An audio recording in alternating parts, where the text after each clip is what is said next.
In a few hours, you'll be screaming military strategy advice while Zeus uses your skull as a drum because he thought it would be fun to scratch his head really hard. But relax.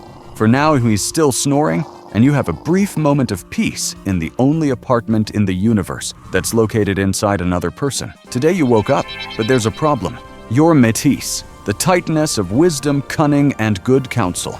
And your current address is the inside of Zeus's head. Yes, you live inside your ex-husband's skull. The same ex-husband who swallowed you whole. The same ex-husband you helped become king of the gods. Congratulations on your choice of partner. You open your eyes, or rather, you activate your consciousness, because eyes are a complicated concept when you exist as an entity floating among divine neurons. The walls around you pulse with an annoying golden light. It's dawn outside, which means sunlight is entering through Zeus's eyes and illuminating your biological prison. You'll never look at a sunrise the same way again, mainly because you haven't looked at anything the same way for several millennia. The smell in here is hard to describe. Imagine ambrosia mixed with electricity and a light touch of unprocessed male ego. You've gotten used to it, but the first few centuries were pretty rough. Zeus is still asleep, which means his thoughts are on standby. It's like being in an empty waiting room, except the room is made of divine flesh, and occasionally you hear distant thunder that's basically his snoring. You take advantage of this moment of silence because you know it won't last.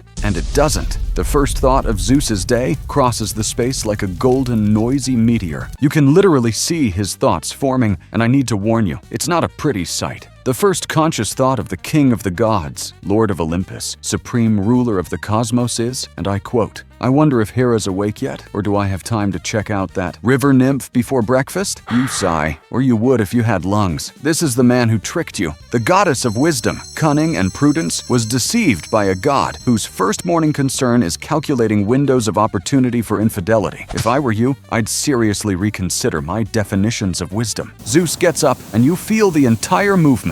It's like being in an earthquake, but the earthquake has its own opinions and is thinking about women. He walks to a divine mirror and begins admiring his own reflection. You're forced to watch this from the inside, every morning, for all eternity. He flexes his muscles. You feel second-hand embarrassment on a molecular level. Finally, Hera appears, and Zeus immediately changes his expression to that of a dedicated, faithful husband. The speed of that transition is almost impressive. Almost. You know the truth, and the truth is thinking about the river nymph while kissing his wife. Breakfast on Olympus is served, and Zeus sits in the main hall. You watch through his eyes as he eats ambrosia and pretends to pay attention to Hera talking about the day's plans. His thoughts are somewhere else entirely. They're on the nymph. They're on a priestess he saw last week. They're on an interestingly shaped cloud. Zeus has the attention span of a divine housefly. And then it happens, the moment you hate most, and that needs you most. Zeus has an important decision to make. Poseidon is demanding more maritime territory. Hades wants to renegotiate the terms of the underworld. Ares is complaining about something, as always. And Zeus needs to solve all this without looking like a complete idiot in front of the other gods. You feel him reaching for you. It's a strange sensation, like invisible fingers poking your consciousness. He needs you. The great Zeus, all-powerful, needs advice from the ex-wife he literally digested. The irony of it would suffocate you if you could suffocate. He thinks of you, and you're forced to respond. It's part of the unwritten agreement of this absurd prison.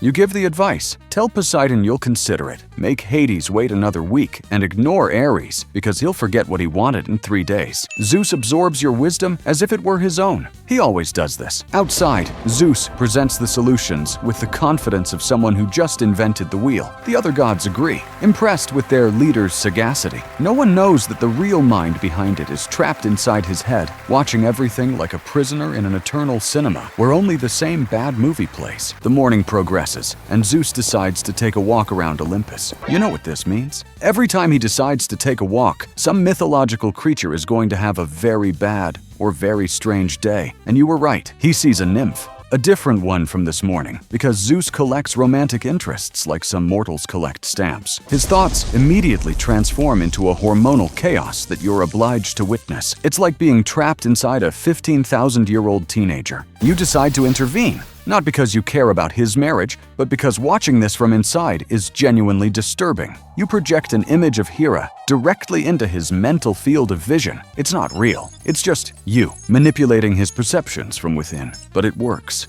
Zeus freezes mid-stride, suddenly convinced that Hera is watching him from somewhere. He changes direction quickly, pretending he always wanted to go the other way. Small victories. That's what keeps you sane in here. Midday arrives, and Zeus has an official meeting with ambassadors from mortal cities. They want blessings, protection, divine favors. Zeus needs to appear majestic and wise. Again, he reaches for you. Again, you provide the answers. Again, he takes all the credit. And speaking of things that happen repeatedly, how exactly does a Titaness of wisdom end up living inside her own husband's head? It's a long story, involves betrayal, prophecies, and terrible romantic choices. In fact, if you want to see this complete story, Pantheon Immortal members have access to an exclusive video telling exactly how I ended up in here. But that's a subject for another time, because Zeus is about to do something stupid again. He's decided it would be a good idea to descend to Earth in disguise. This is never a good idea. Every time Zeus decides to disguise himself to visit mortals, someone ends up pregnant, transformed into an animal, or both. Sometimes on the same day. You try to warn him. You project thoughts of caution, images of an enraged Hera, memories of the last 17 times this went wrong. Zeus ignores everything. He's determined. He transforms into a bull. A bull. Of all possible forms, he chose a bull. You gave up trying to understand his logic a long time ago. As a bull, Zeus wanders along a beach where mortals are enjoying their day. His thoughts are a confused mixture of bovine instincts and questionable intentions. You're trapped inside a bull that used to be your husband. Your existence is a festival of absurdities. A mortal woman approaches thinking the bull is beautiful. Zeus gets excited, you get disgusted. The woman offers flowers. Zeus mentally accepts because bulls can't actually accept flowers. The situation is developing exactly as you feared. Before things get worse, Hermes appears with an urgent message from Olympus. Hades is being dramatic again. Zeus is forced to return to divine form and go back. The mortal woman faints upon seeing the transformation. You feel temporary relief. Back on Olympus, the rest of the afternoon is an endless sequence of decisions Zeus can't make alone. Conflicts between minor gods, questions of celestial jurisdiction, a particularly irritating dispute about who owns a specific mountain. Each problem ends with Zeus mentally consulting you and then presenting your answers as if they were his. You begin to wonder if he even remembers how to think for himself. Night falls over Olympus. Zeus attends a banquet with the other gods. Dionysus brought new wine, which means the next few hours are going to be especially difficult to watch. Zeus drinks. His thoughts become slower and stupider, which is quite a feat considering the starting point. You retreat to the darker corners of his skull, trying to create some mental distance from the chaos outside. It doesn't work very well, but the effort counts. At some point in the night, Athena appears at the banquet. Your daughter. The daughter you were carrying when you were swallowed. The daughter who was born from Zeus's head in an event that was traumatic for everyone involved, especially for the skull that served as the exit door. You watch her through Zeus's eyes. She's brilliant, wise,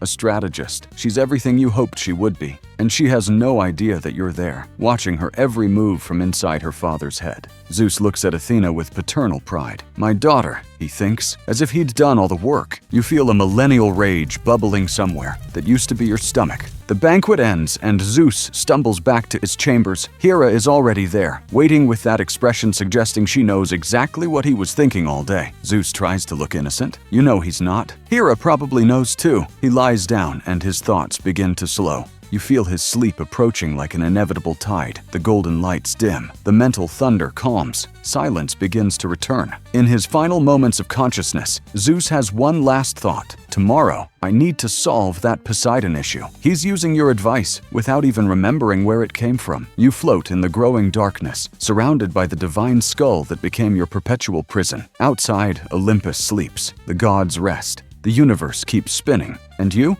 You're Metis, the wisest among the Titans, Zeus's first wife, Athena's mother, and your punishment for all that. Greatness is to exist eternally inside the head of a man who can't go a day without needing you. I'll end this narration with a reflection. Wisdom is a curious thing. You can be the most intelligent creature in the cosmos and still end up living at the worst address possible. Sometimes, fate has a very, very cruel sense of humor. You close what remains of your consciousness and prepare for the temporary silence of night. Tomorrow, Zeus will wake up, will need you again, will ignore your warnings about nymphs, will make bad decisions and ask for your help to fix them. And tomorrow, like every day since you were swallowed, you'll be there, trapped, watching, advising, because that's your day, every day, forever.